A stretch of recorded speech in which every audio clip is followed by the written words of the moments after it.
and welcome to Crew Inland Empire's Coffee Break. I'm NoRhett Walls, Chapter President, and today we are talking with Peggy Hosking, who is the partner at Best and Krieger in Riverside, and she is also a Ruby Visionary Partner for Crew Inland Empire this year, and we thank her very much for her gracious support and commitment to our chapter. Thank you, NoRhett. And I apologize if it's a little bit delayed on my end. I have terrible internet connection apparently at home. Although I pay almost $200 a month for internet here at the house, and you'd think it would be worth something, but it's just not. So I apologize ahead of time. So let me tell you a little bit about Peggy. Besides being an amazing woman and a good friend of mine, she does have a professional side as well. So Peggy is the partner at the Riverside office of Best and Krieger, LLP. She is the member of the firm's business services group as well. Peggy's primary practice includes representing the privately held businesses, including real estate developers, brokers, owners, and investors in commercial office, retail, and industrial leasing, acquisitions, dispositions, and development transactions. She also represents numerous manufacturers, distributors, professionals, logistics, automotive, and agricultural clients with various business needs from startup and formation through day-to-day operations and eventually business succession planning. So welcome, Peggy. Thank you very much for joining us today. We really appreciate you and all you've done for our chapter and your continued support to our chapter of Crew Inland Empire. Well, thank you very much, NoRhett. So basically, I just want to Sorry, I was going to say thank you for all that you guys have done for Crew. It's really exciting to see how much the chapter has grown in the last couple of years. Thank you. Thank you very much. I definitely have always said this, and I will tell you all again now. You know, part of the reason why I stayed with this chapter and I wanted to become a bigger part of it was because I wanted to help create the legacies that are going to live on for those that came before me to continue our chapter for the future. And you are a huge part of that. So thank you. So how did you start your relationship with Crew Inland Empire? How did you get involved with our chapter? So back in, I think it was 2009, my husband was running for judge and I met this dynamic person named Ruby Simpson. And as we talked and it became apparent that she was a commercial real estate broker and gee, I did commercial real estate law. What struck me was number one, that she's just so incredibly dynamic, just vivacious and energetic and knowledgeable and friendly. And we don't see very many women. And particularly a little over 10 years ago, I didn't see a lot of women brokers. I didn't deal with a lot of women brokers. I almost dealt exclusively with men. And Ruby said, hey, come on down and meet the ladies at Crew. And I tend to be a person who, I tend to shy away from women's groups because again, my practice is very inclusive, but a lot of my clients are men. Most of my clients are men. Just because that's the nature of the business world. And so I tend to shy away from that a little bit. And I thought, oh, well, but this Ruby person is so nice. Let me, just humor her and I'll go. And I thought it was just when I met the ladies who were involved in Crew back then, I was really energized and motivated by the things that they had accomplished, the places that they were within our local economy. And I thought, okay, well, this is a really interesting group. Let me stick around. Let me see if I can help out.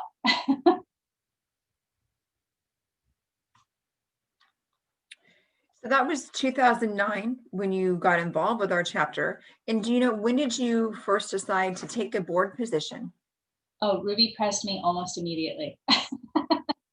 So I think I was on the board first in 2010. Okay. All right. So I believe you were chapter president in 2015 or 2016. It's a bit of a blur. I think it was 15. I can't tell you what year it was, but 15, 16 sounds appropriate. And I think I served on the board for 6 or 7 years. Yeah. Okay. Well, we appreciate all that you've done for our chapter. So thank you very much. It's amazing what you get from a volunteer position helping others and how much that fulfills your life day to day. I know it fulfills mine. I know we've had that conversation and how you feel about it as well. It's very fulfilling. It's nice to give something back and help others and help build their careers or help build anything that they're willing to do in our industry. Absolutely. So you've always been a champion with helping advance women, even though majority of all of us work day to day with men. Um, how do you feel Crew has helped continue that? That is what we do as an organization. But how do you feel Crew has helped continue that process? So one of the things I love about Crew in particular, but in Crew Inland Empire, is that the ladies with whom I served on the board really felt strongly about making scholarships available for women to advance themselves, no matter what area of commercial law they were interested in, whether it be, not commercial law, commercial real estate, whether it be law, architecture, engineering, title, banking, finance, those kind of things. It didn't really matter as long as you wanted to be a part of commercial real estate. Of course, that's just such an enormous industry, right? There's so many jobs that are careers that are contained within commercial real estate. And so I thought that was really kind of neat when I first met the folks at Crew Inland Empire. And then eventually we decided to establish our own foundation that is in fact nonprofit, so that they could take donations that would be tax deductible. I don't know if the organization continues on in its tax exempt status, but nonetheless, I really appreciated the commitment to have an enormous event every year that takes a ton of planning, a ton of energy, a ton of cooperation from vendors, where the sole benefit of that is local ladies going on to college or advanced degrees in commercial real estate. We are very disappointed that we're not getting to hold our annual dinner this year due to COVID restrictions, unfortunately, but we cannot wait till next year when we're able to host our annual foundation dinner for our scholarships and have that wonderful event that helps so many. We still are giving our scholarships this year. We will have our event virtually for the award of our 2 scholarships that we are giving on November 11th this year. But it's unfortunate we can't do it in the grand scheme of things. So you helped create our foundation, like you had said, for Crew Inland Empire Foundation. So has it exceeded your expectations? Has it gone beyond what you really thought would happen? Yes, it has. I mean, I recall several years ago that we were trying to raise money at one of the glass sippers up at the farm in Pomona. And I challenged a couple of commercial brokers to match my donation. And what just impressed me was how willing they all were to step to the plate and to match that. And then what's been exciting is to see that continue on. And so where the first couple of years we barely eked out a scholarship, now you're giving more than one scholarship, and you're giving scholarships in different amounts. And you're making sure that those students have the opportunity to participate in Crew, to meet people who are in their same desired field, to ask questions, to learn about that field, and to have an official or unofficial mentor. I think that's really exciting. And so I'm excited to see how the foundation has grown and how the young ladies from this area have excelled as they've gone out into their careers, if they've maintained contact with their mentors.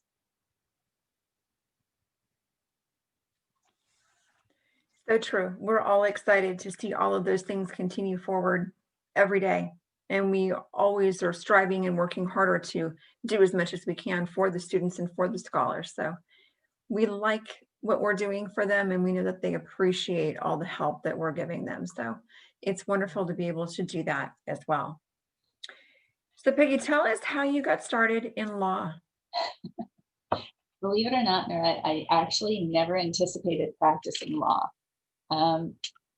Years ago, I worked for a fund of fund up in Beverly Hills, and I was actually studying, catching up on some courses that I had not taken in undergrad for medical school, and I was studying for the MCAT. And I actually fell asleep at work one night because I was taking classes at UCLA at night. I was working full time. And then in between, I was just studying as much as possible to make sure I had, sort of bridged that gap between an international business and finance degree and going into medical school.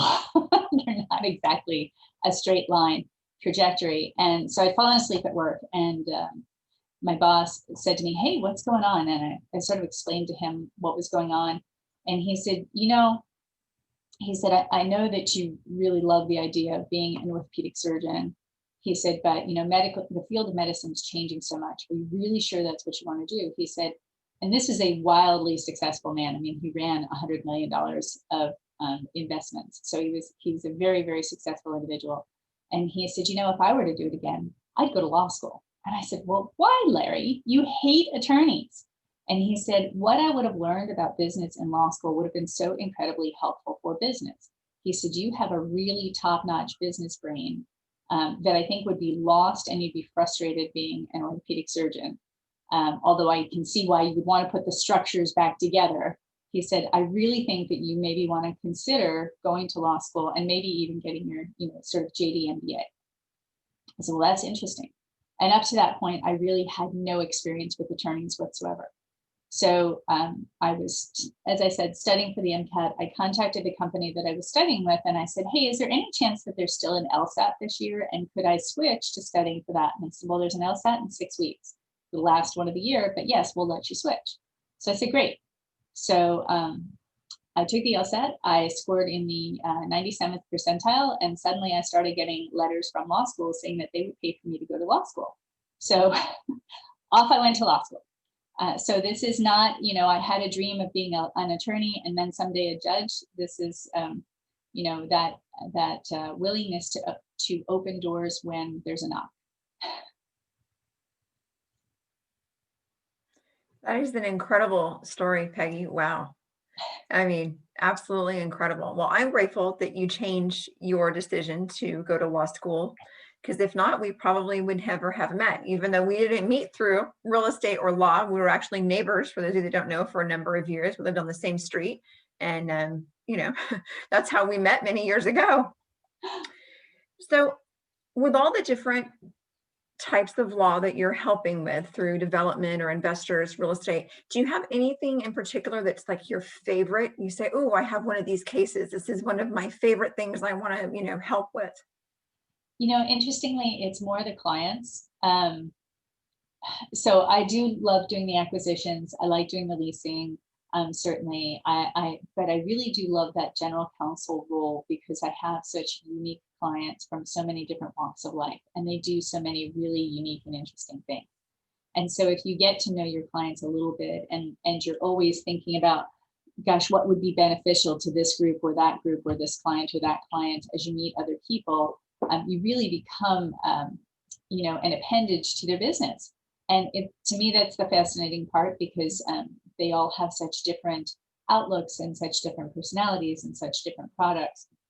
And what has been really exciting through the pandemic is to realize how many of my clients are essential businesses, that they were, able to innovate and reshape themselves to produce products that were so badly needed during this pandemic. One of my clients, for example, makes air conditioning filters.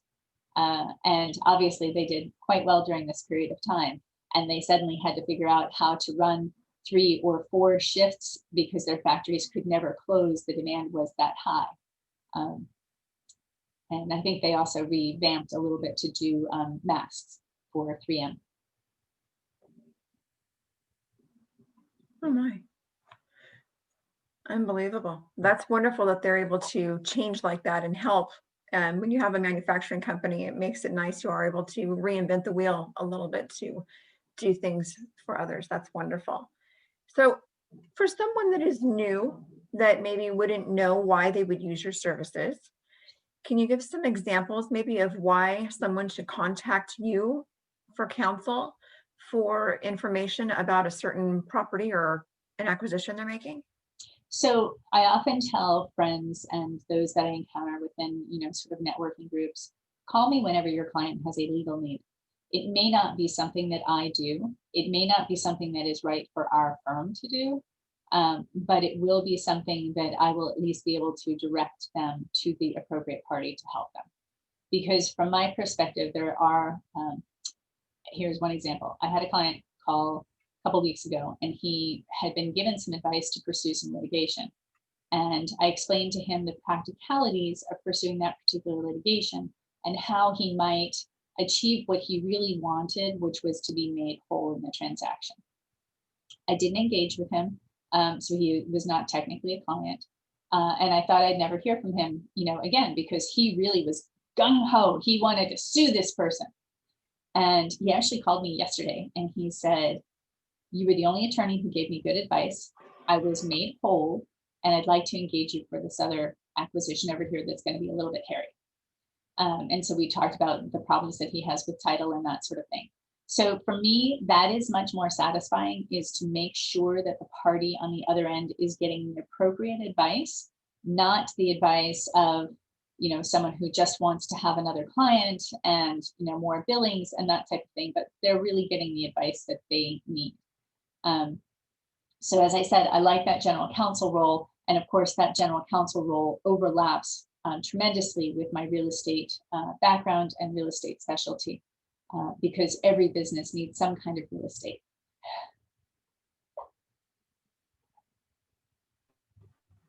Very true. So at what point would you say and encourage someone to seek out your services? Really, truly, the moment that they start to have a legal question, that's the best time to reach out. That's when we can be the most proactive. That's when the most options are available to you. And so whether that is that you're looking to, you're thinking about, hey, I'd really like to do a project over here, and you're starting that due diligence phase.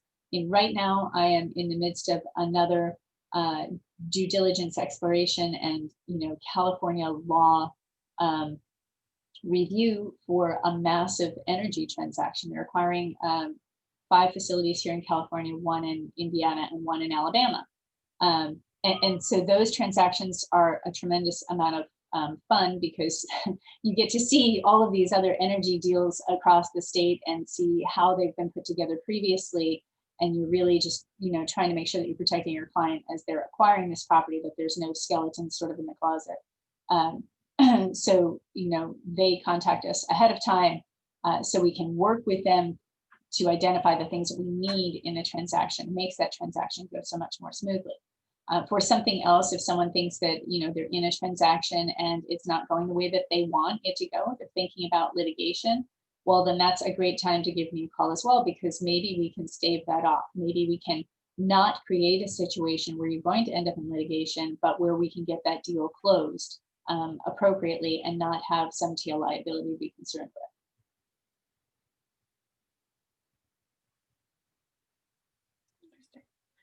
So these first initial conversations that you have with someone, is there a cost for those? No, when someone calls me, my first focus is, can I help you? And I'm listening to their story initially to see what it is that they need. Is it something that I can handle, or do I need to bring somebody else in to help? So for example, if it's, CEQA or permitting review, I'll bring in one of my partners to help with that sort of thing. If it's litigation, I'll bring in a litigation partner to help. If they've had a labor and employment issue, because this comes up in all businesses, then I'll bring in one of my labor and employment folks to help out. So I don't charge for that initial consultation. And sometimes it is that initial consultation, I can give them enough that they can go on their way and they can handle it themselves. And that's okay, because eventually they're going to have something that they do need my help for. So it's not about trying to make sure that I can bill that first moment. It's about trying to make sure that people are properly serviced.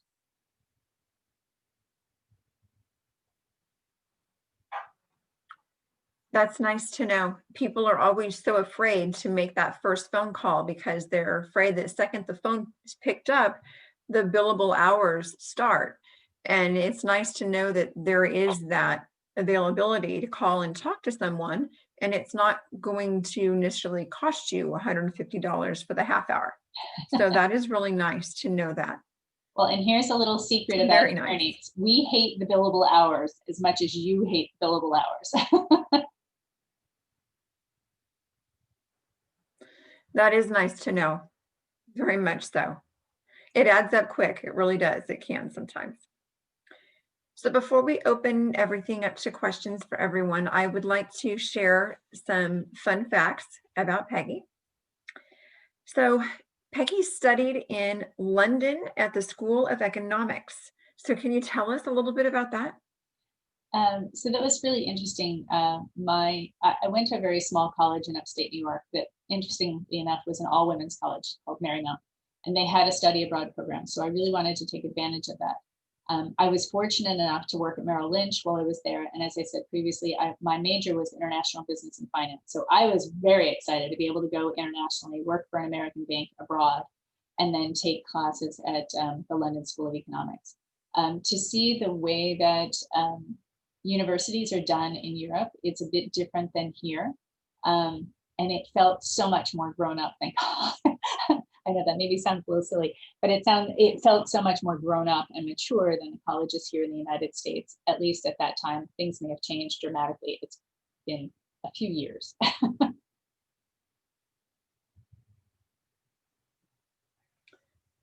That sounds like that would have been a lot of fun to be able to experience that.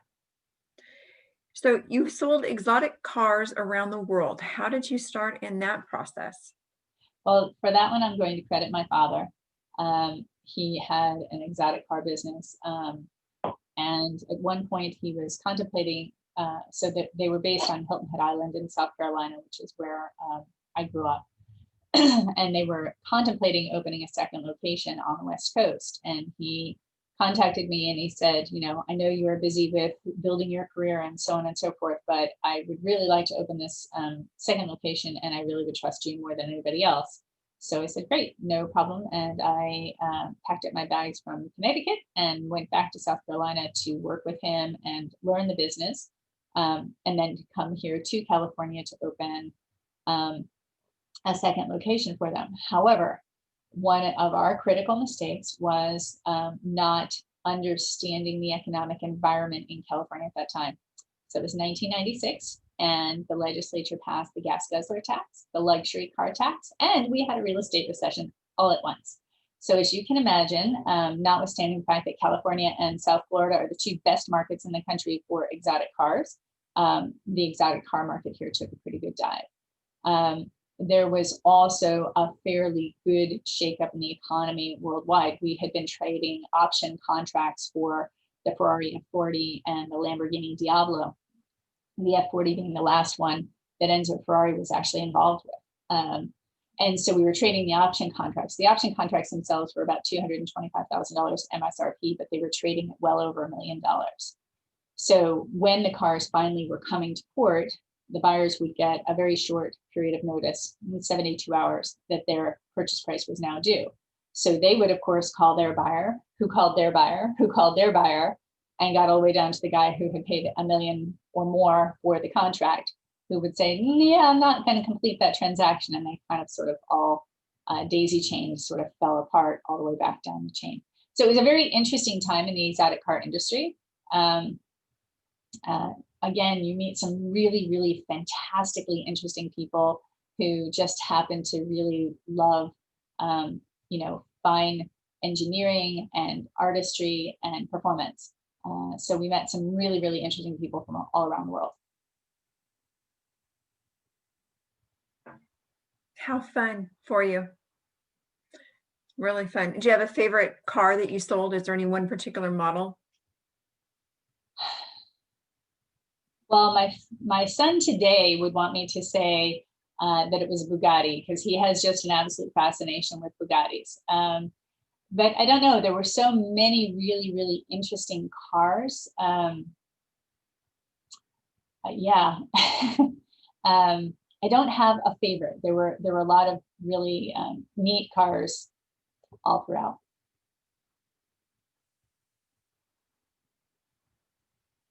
Interesting. So you and I met through horses. That's how we met. We both have a love for horses, but you've ridden competitively your entire life. So how did that start, and at what age did you begin? So my husband says that is a genetic defect. I apparently drove my parents nuts for horses when I was 2, and they don't really know why.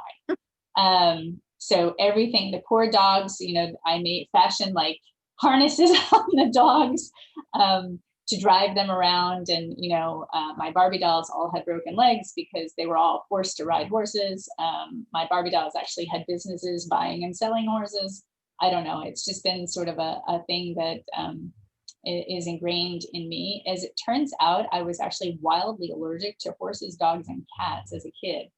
But growing up at that point in upstate New York on 140 acres and having tons of horses, dogs, and cats around, I became sort of desensitized to it. So it doesn't bother me anymore, but I still do have my show horses, and actually have a broodmare here at home as well.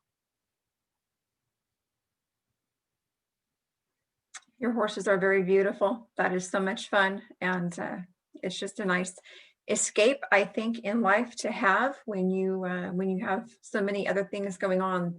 It doesn't seem like that would be the escape, but it is definitely the escape. Absolutely. They're So always anyone have you. questions for Peggy? We'd like to open it up for questions. Yes, so true. You can just speak up or put them in the chat box, either way, whatever is best for you. So I have a question for Peggy, and not on our list. So at what point, if you were someone new coming into our chapter, would you encourage someone to step into Crew and really get involved? At what stage in the career path would you suggest that? Right away. So whether that is someone who is fresh out of college or just beginning their career, whether that someone is in the middle of their career and now is starting to realize that they need to do some business development now that they have begun to perfect their craft, or if that's someone who has been out and about and just is now looking for additional resources. I would tell you Crew is an amazing resource. Our firm has 225 attorneys, more or less, through 13 or it might be 14 offices now. And we frequently will see an email in the morning that says, I need a such and such in this part of the country. Does anybody have a referral? And I can't tell you how many times I go to Crew Network and I'm looking for specifically someone who's involved in Crew, who's related to that particular, whether it's an environmental person or a real estate attorney or litigator. I'm able to find, you know, those people through Crew Network, which has been just fantastic. But I also think it's really critical on the local level. Meet other people who do what you do or do other components of the business that you're involved in. And I think that the folks at Crew Inland Empire are always so gracious, so welcoming. They always look for opportunities to advance one another. I usually will take one or two of our younger associates who are interested in transactional matters, real estate in particular, and encourage them to get involved with Crew. And I would say, don't just join, get involved. Find something that you can do that works for your schedule, whether that is sitting at the registration desk and meeting people, because you're handing them their name tag and you're getting to see their face. And then you're able to make that connection with them one-on-one. Maybe you don't like being out in the front. Maybe there's something that you can do sort of behind the scenes. But anything that you do where you're actually participating, not just going to meetings, will help solidify those relationships that you will come to use many, many times throughout your career. And sometimes you may even find that you rely on them personally. I know, NoRhett, you and I have had lots of offline conversations.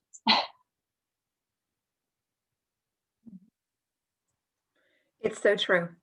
And I think what people probably wouldn't know until they've been involved with our chapter is how willing we are to help others. And regardless of whether if it's someone that's a student and they're looking for a job in our industry, we're always happy to send their name and their resume around or have an open ear for job openings and things of that nature.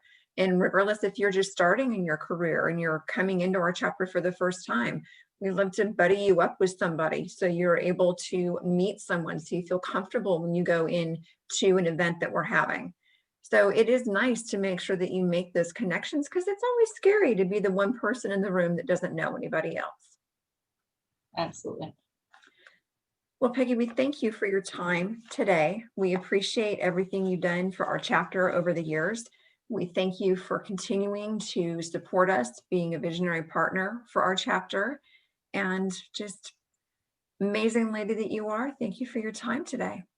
Thank you so much, NoRhett. And again, thank you to everyone on the crew board who has done just such a great job of continuing to continuously refresh crew and bring new energy to it. Thanks so much, guys. Thank you. You're welcome. Everybody have a wonderful day. Take care. Bye-bye.